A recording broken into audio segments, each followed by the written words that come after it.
Hello everyone, welcome back. So, if you're like me, you love pouches, canvas, wax canvas pouches, Dean. That's a little reference to my brother, our brother Dean from Orion. He loves his pouches too. And you may remember these little pouches that I made. I didn't make the pouches, I waxed these pouches. I picked these up at Hobby Lobby, and I'll tell you, for the price, you can't make them, cheaper than you could buy them. This pouch here, this size, with the zipper, is $1.29. I don't know how much zippers cost, but they're probably $1 or more. So, excellent deal. And then I waxed them with my formula. Was it a Greenland formula? It's about 90% paraffin and 10% beeswax. And again, that's what I start off with, and then I add a little bit more beeswax, a little bit. So, it could be anywhere, any mixture you want. It could be, 80-20, whatever, 70-30, whatever you feel like doing.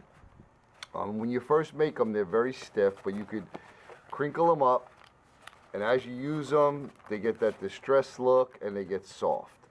So, for example, this one was, like I said, $1.29. This larger size, I believe, was $1.69. And I was over at Hobby Lobby, and I was like, let me go check out, get some more pouches. And I saw these. And I was just blown away. I love them. Look at the size of these. And these were $1.99. These were made in India. They're 100% cotton. These were made in China. So what I'm going to do is I'm going to show you how I wax these and how useful they'll be. So let's head over to the bench. All right, my hands are probably going to be in the way, and you've probably seen some of my older videos when I wax canvas. So I do a few things different. I try to do more than one item at a time so that any wax that drips through will go into the next one, and I actually save wax that way.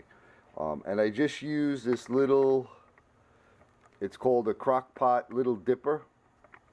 And I think it's for like, I don't know, like cheese sauces and stuff, but it works excellent for melting wax. Then I just have a natural bristle brush,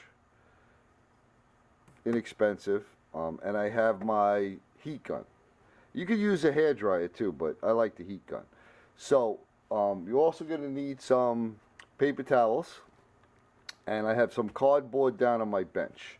Alright, so what I like to do first is I like to heat up whatever I'm going to wax first. So I'll show you as we go. I'll probably have to mute the sound because it gets loud.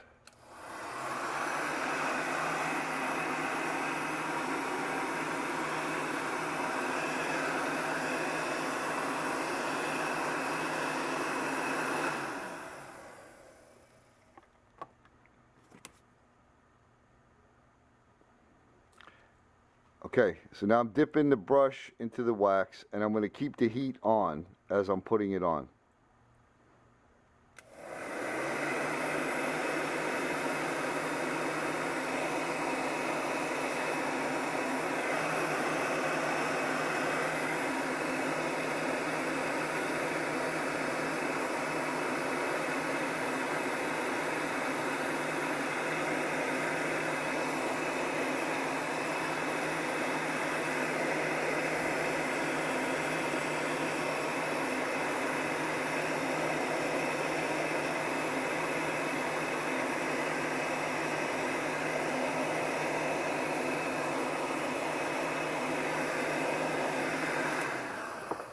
Okay, so that's like the first coat.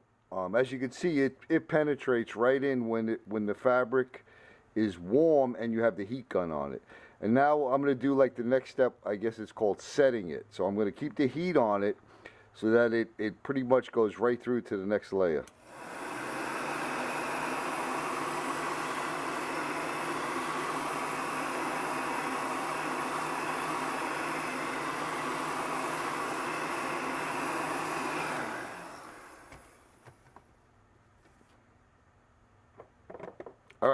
So now, as you can see, it went right through.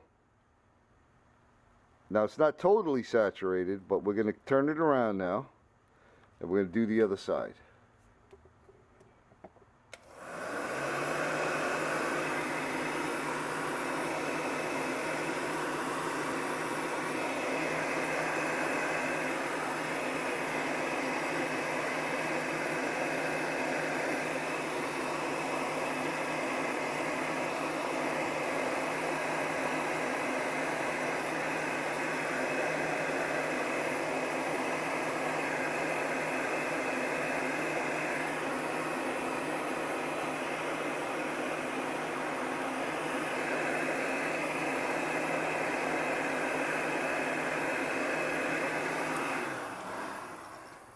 All right, my battery light is flashing. I hope it don't die on me.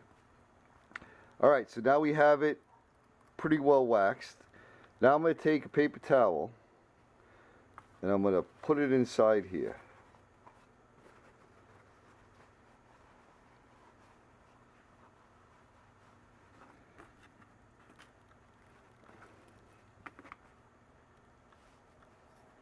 Now I'm going to take another paper towel. I'm going to start to heat this up again.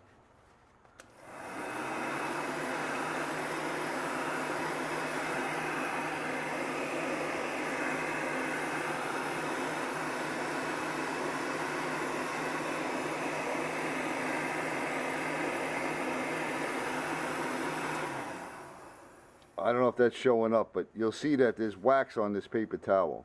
So basically you're blotting out the extra.